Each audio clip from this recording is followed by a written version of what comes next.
Here we go. Let's get right into it. First Monday of retirement, August 2026. I figured it out. I've worked over 2,080 Mondays over my 40 years of working. And so I just took 52 weeks out of the year. I multiplied it by 40, and I forgot the number, but it's somewhat over 2,000. And I think that that's too many Mondays to work. What do you think? I think it's time to stop working. So yesterday, Sunday night, oh my gosh, I stayed up late. I didn't have any jitters. I didn't have any nervousness about having to wake up early on Monday. Not that I ever do wake up early, but I had no obligations. You know, last week I went away a few days. I was thinking about what's going to happen Monday and Tuesday and Wednesday and Thursday and Friday of next week, and now here it is. And there's nothing on the agenda. And know what I have to say to you all? It's freedom. Freedom. It's freedom. It feels like freedom. I mean, people say, what are you going to do? Oh, don't you have a plan? And I'm like, my plan is to do whatever I want, whenever I want, with whomever wants to come with me. That's my plan. First of all, my house is a disaster. I must purge. I gotta purge my clothes. I gotta purge gym equipment. There's a lot to purge. My attic is a mess. So, and you know, my energy level isn't there. You know, it comes and goes. So, you know, it's gonna take a while to get this house in order the way I'd really like to get it. Although I just got the kitchen redone last October. I just filled up the cabinets with too much plates and too many pots and pans and silverware, and I just have to purge.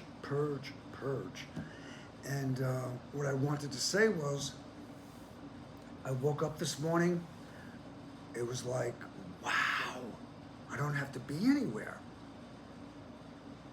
I listened to my devotional. It's a Billy Graham AI devotional.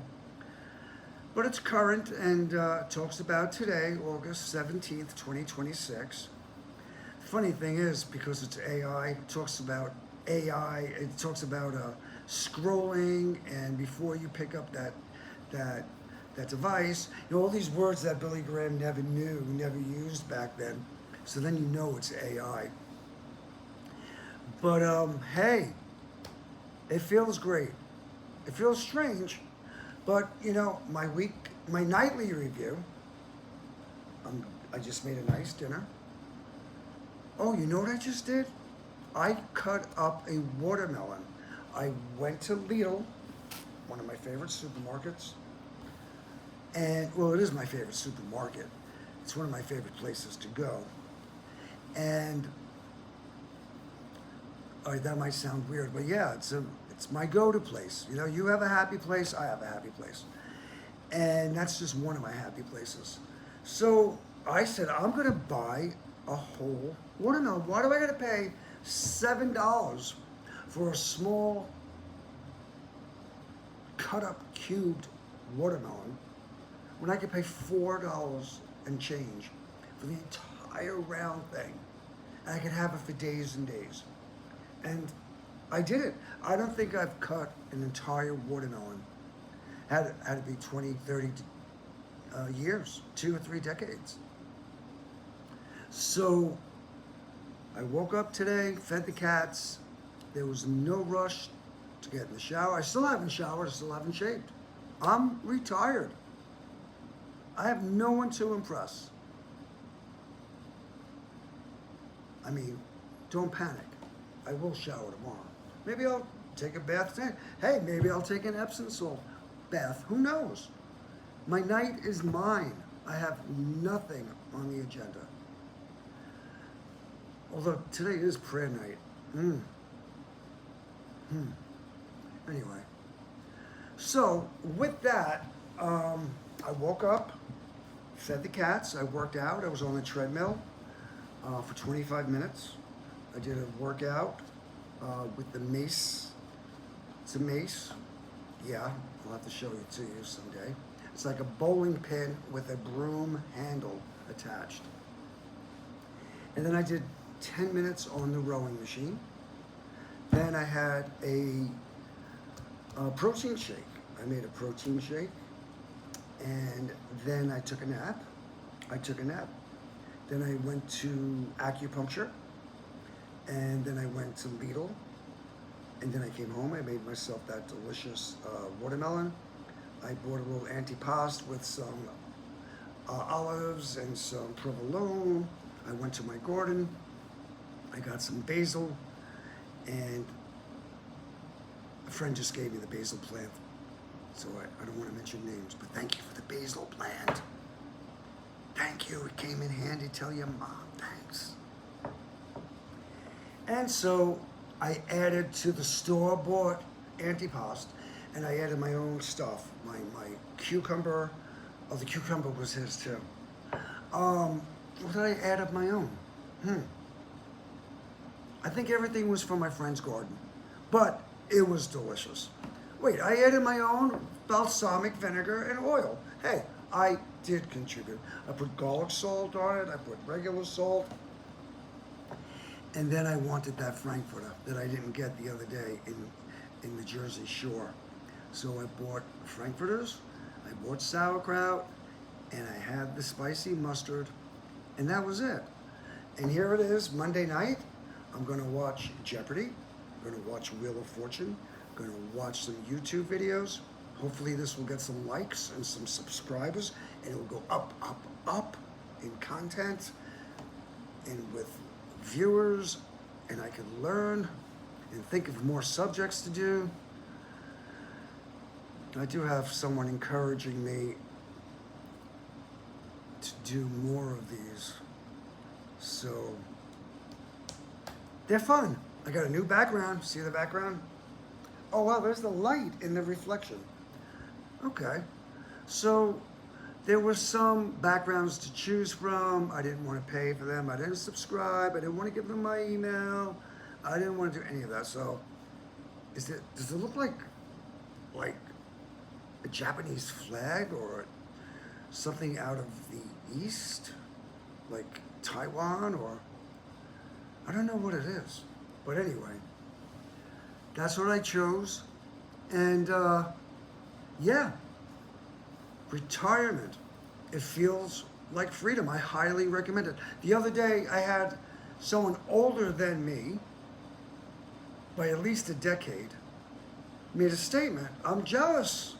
I am jealous that I cannot retire. I took Social Security too soon, which was a mistake. And I gotta admit, I'm jealous because I still have to work. And I was like, you know what?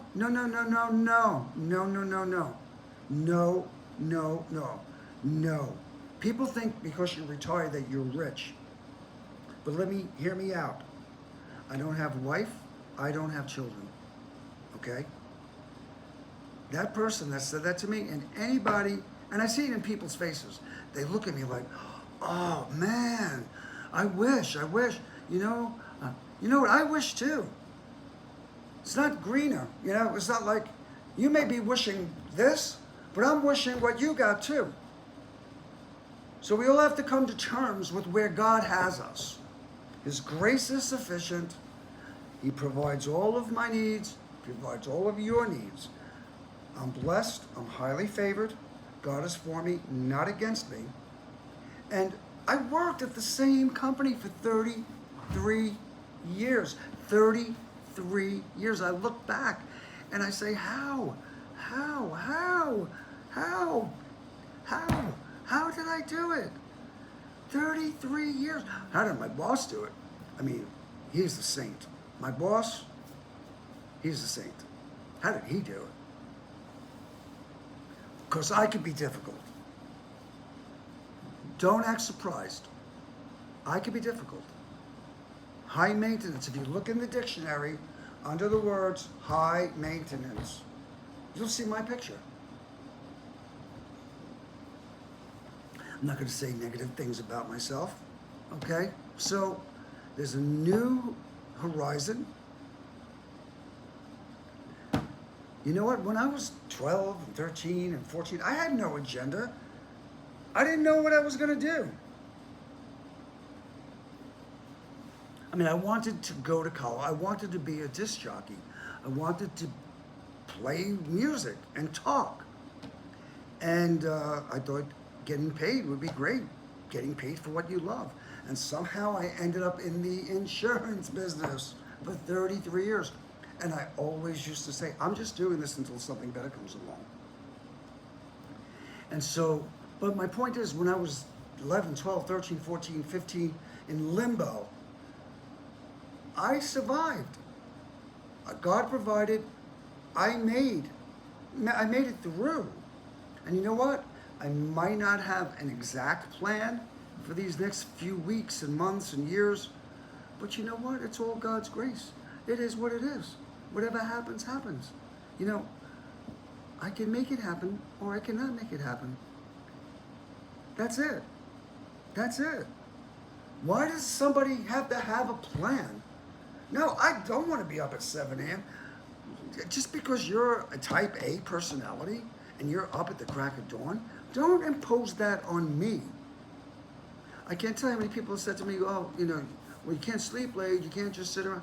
Why not? Look, I just signed up for Medicare, Medicaid, Medicare. I'm going to be 65 in less than 2 months. I'm old, man, and I'm tired at times. It's wonderful. It's like the world is going on, right? But I'm still in it. And it's all good. It's all good. If I want to make a phone call, I make a phone call. Like last night, I went out with some friends for dinner. We went out. I had dessert. I had nice clams and mussels. I dunked the Italian bread in the juice. It was delicious. Then I had some sherbet with some peanut butter syrup on top. We laughed. We had a good time. I mean, I wasn't looking at the clock saying, oh my gosh, it's 8:45. I have to get home. It was freedom. It was great.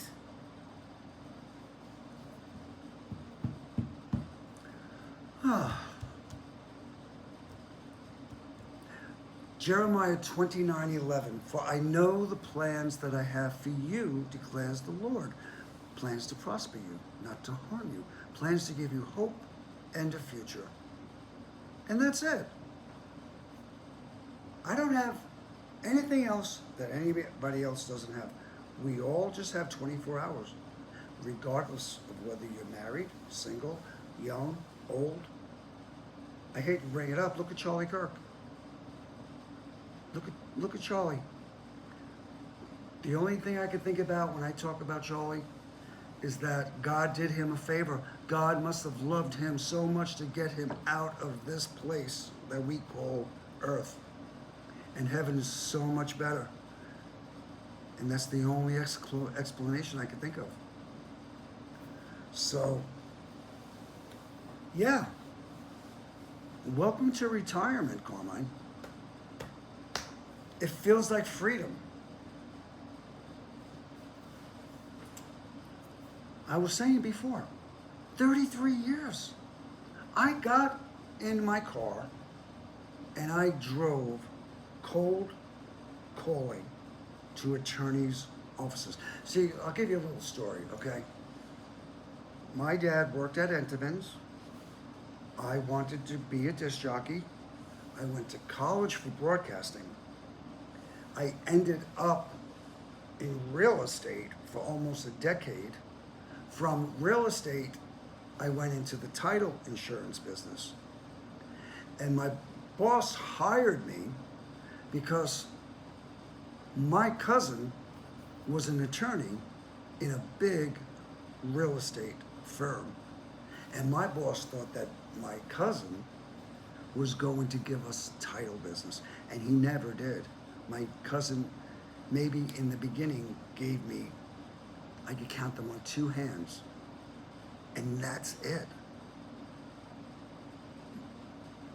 I went out of the frying pan of sales as a real estate agent. My dad was dying at the time. It was the early 90s, and I didn't want to take kids around in my car anymore, eating chicken nuggets, you know, showing their parents house after house, weekend after weekend, at night, 9 o'clock at night, 4:30 on a Saturday, maybe, 7 o'clock on a Sunday. I didn't want to do it.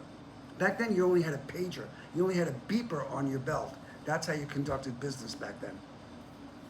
So, I got this idea that, hey, look at these title closers. I would go to a real estate closing, collect my commission as the real estate agent, and I would see the title closer. It was usually a woman, but they just sat there. They looked like it was so easy. They're getting paid. So I said, it's Monday through Friday, 9 to 5. I could do that. And there was a large learning curve. To become a title closer, you had to be a notary, which I already was a notary public. It's not notary republic. It's notary public. And so my cousin said, go see Billy. He says, Carmine, you'll be a big fish in a small company. You'll thrive, you'll do well. And you know what? He was right. That was 33 years ago. And when I sat in front of my boss, I never would have known back on October 1st, 1993, that I would meet one of my best friends. And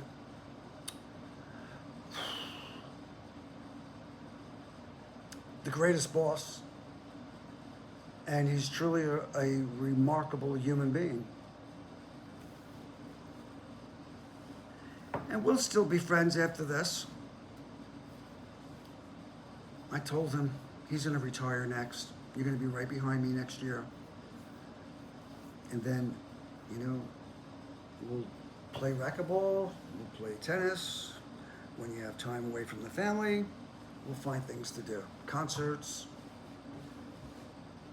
You got to love the people that you love. People in your life are very important.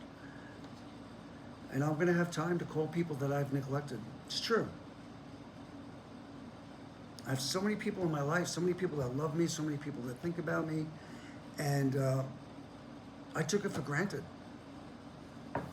And I feel grateful, and I'm going to make it up to as many people as I can. The only bittersweet thing about this whole thing is my mom is not here to see it. She would have gotten a kick out of me being retired. I would take her to bingo more often. I'd take her anywhere she wanted to go. I took her anywhere she wanted to go before, but it was usually after work hours. So I end up at the title company. Let me focus. I end up at the title company.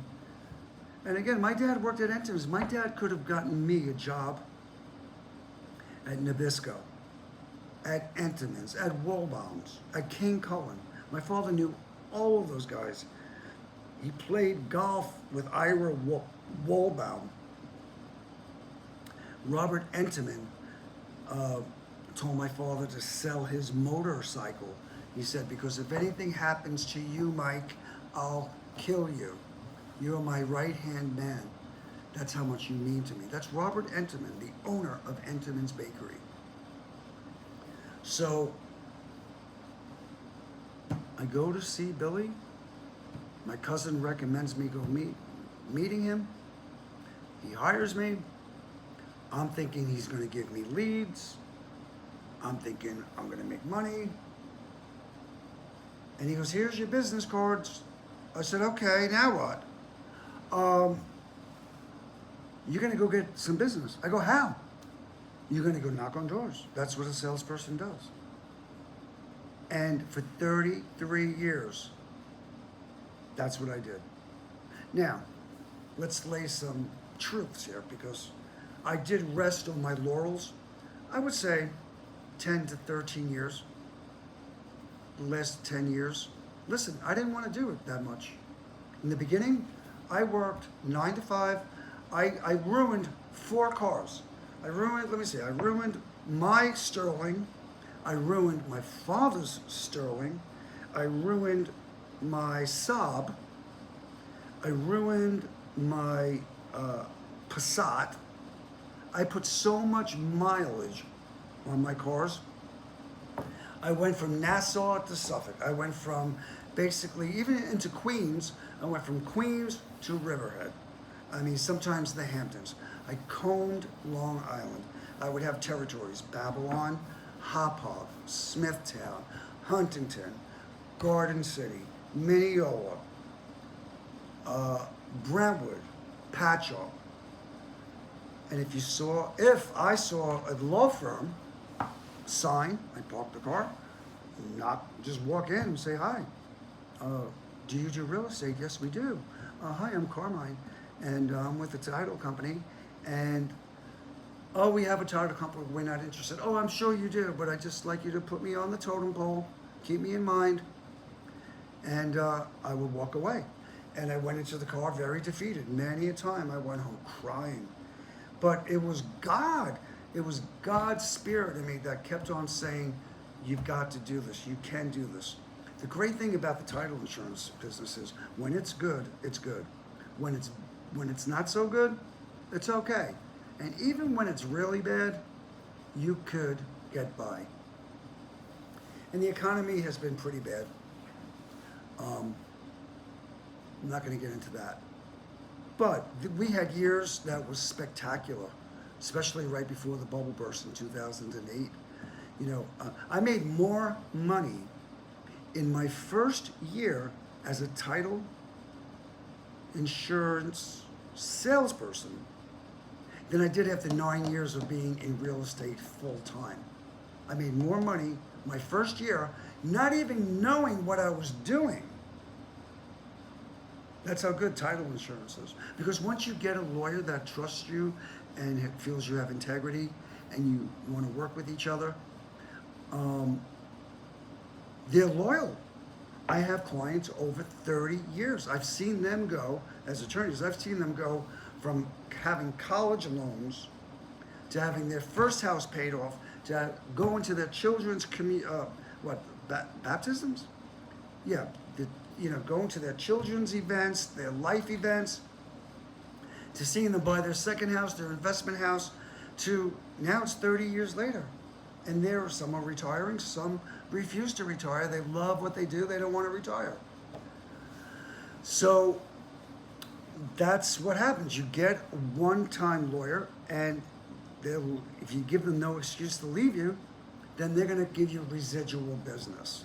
And that's what I did. And then when the day of the closing came, where I take the deed from the seller, transfer it to the buyer, that's how I made my living too. So, but it's all, I don't want to say it's crashing down. It has, I would say that the writing was on the wall. I don't think we're ever, let's put it this way, even if we get so busy, I don't want to do it. I don't want to maintain that level of commitment, of energy. These are years I can never get back. Never, ever get back. I'm healthy enough. That's the goal. I'm going to eat healthy. I'm going to exercise. I'm going to get rest. I'm going to laugh. I'm going to have joy. Spend time with my family. Spend time with my friends. Be an asset to my church and my pastor and our church community. Reach out to people. That's it. Then one day it's all over. But again, don't look at me and say, oh, I'm jealous. I worked for it. I've been working over 4 decades. You don't begrudge anybody that. Now when I hear that the people I graduated with from high school, the year of 1979, we graduated Deer Park High School, and it's exciting to hear somebody retire. It's an achievement. It's amazing. It's really, It's God's favor. It's God's favor. I look back. There were times when my boss wanted to strangle me. But you know what? I'll tell you the time. It had to be like 30 years ago. He was the biggest Who fan. It had to be 1996 or 1997. I was only there for 2 or 3 years. And we went to see the Who at Madison Square Garden. And we were all the way up in the 300s at the Garden. And I said, come on, Billy, follow me. We're going to go up to the front. And we went from the 300s to the 200s to the 100s. Then we're on the floor. We just like row 60. We jumped the fence, the barrier. We're in the 30s. We go right up to the front row. And the security cop at the stage says, you and you, out of here. But he's a pinball wizard, he's got to be a trick. Pinball wizard's got such a... That's the Who, that's Roger Daltrey. He's a big Who fan, he's got to stay here. You're out. I wasn't a Christian at the time. And I made believe I tripped. And I fell. And he goes, get up. I go, I can't, I'm lightheaded. Get up or I'll have bodyguards pick you up. And I said, I'm going to stall as long as I can just so Billy could see the encore. You know, what was the encore back then? Maybe it was, we won't get fooled again.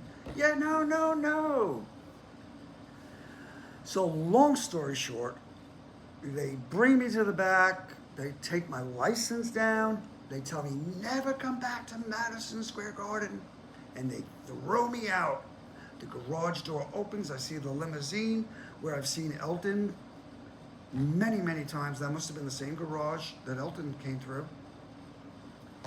And I'm on the street in the gutter wondering, where is my boss? Where is his wife? Where is my cousin? And a few minutes later, Billy comes out of the same entrance. They found him, they threw him out. And now I'm only there 2-3 years. And I'm sitting on the curb saying, I'm gonna get fired. I'm not gonna have a job. He's gonna kill me. He's gonna kill me.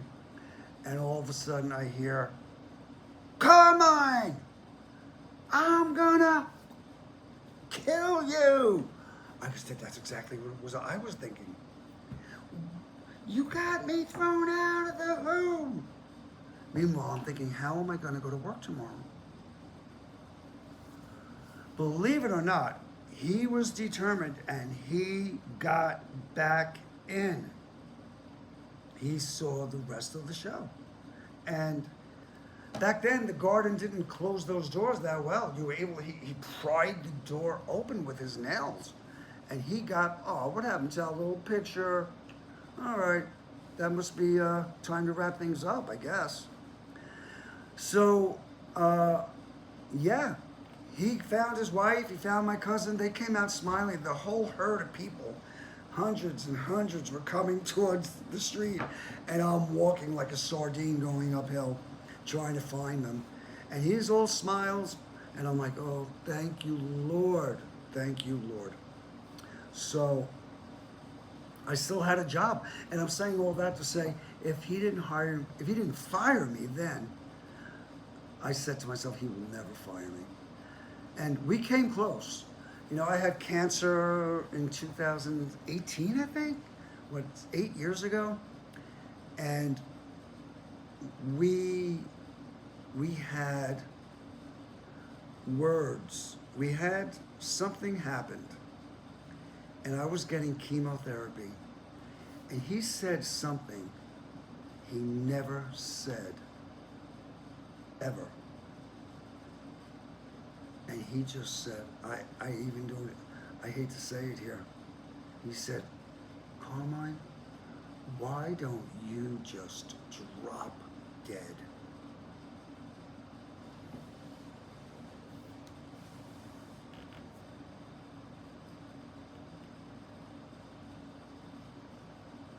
he regretted saying those words. We didn't talk for 4 months. For 4 months. My desk was right by the bathroom door. In the morning, he would have to walk past my desk to go to his office and to go past my desk to go home at night, although he was usually there before me and left after me. But if he had to go to the bathroom, he had to walk right behind me. And we did not talk for 4 months. It took the people in the office 2 months to figure out that we weren't talking. And then somebody finally interceded and said, you two have got to stop and you have got to reconcile. And I said, do you know what he said to me? I had cancer, or I have cancer, I'm going through chemo, and you don't say that to somebody. And they told me he is so upset that he said it. He regrets it. He really regrets it. He really feels bad. And with that, we started, good morning. Hi, Billy. Hi, Carmine. And I said, you know what? If I didn't quit, see, that's the thing. We respected each other. We loved each other and respected each other. I respected him. We both knew if I quit, if he said, I fire you, that would be it. There's no taking those words back. If I said I quit, which I never wanted to quit, I always wanted to work for him and with him because I loved him. And he was a great boss. And I had a lot of flexibility, a lot of leeway. I came and went as I pleased. He put very little pressure on me in those regards. I was hardly ever late for a closing. I never missed a closing. I mean, if there was traffic or I was a few minutes late, I was always punctual, always did the right thing, always honest. Maybe, yeah, right. And so, yeah.